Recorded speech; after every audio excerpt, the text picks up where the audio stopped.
Wood Mackenzie study came about for two particular reasons. The first one is ANGEA is a regional trade organisation focused on policy and advocacy, and we believe we've got to have a firm view on what energy systems and energy demand look like in the future.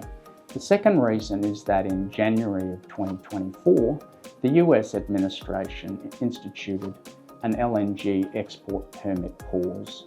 We believe that will have a significant impact on gas availability in the Asia Pacific and particularly to emerging Asia, and that will have significant negative ramifications.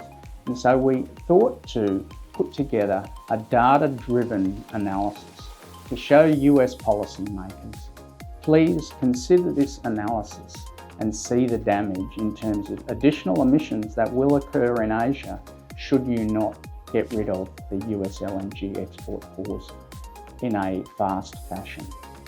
We believe the most significant finding in the Wood Mackenzie study is that should the LNG export pause instituted by the US White House administration continue beyond the second quarter of 2025, we will see significant damage done in emerging Asia around their emissions profiles.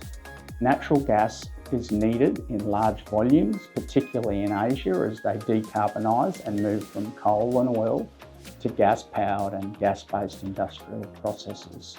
Without significant additional gas from the United States, that transition will not be possible.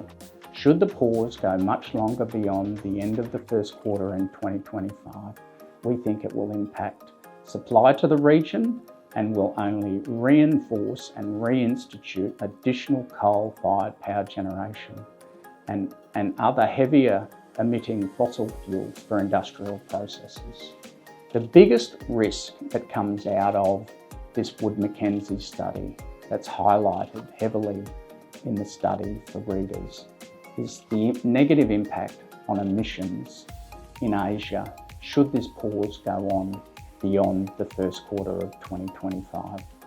Wood Mackenzie have looked closely at a whole range of different scenarios, and they forecast that should the pause continue into the medium term, we will see an additional 90 to 95 million tonnes of thermal coal used in power generation in Asia.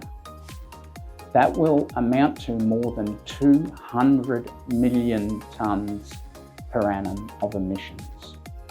Now, 200 million tonnes per annum of emissions might not sound massive to some people, but in some countries that's their entire annual emissions profile.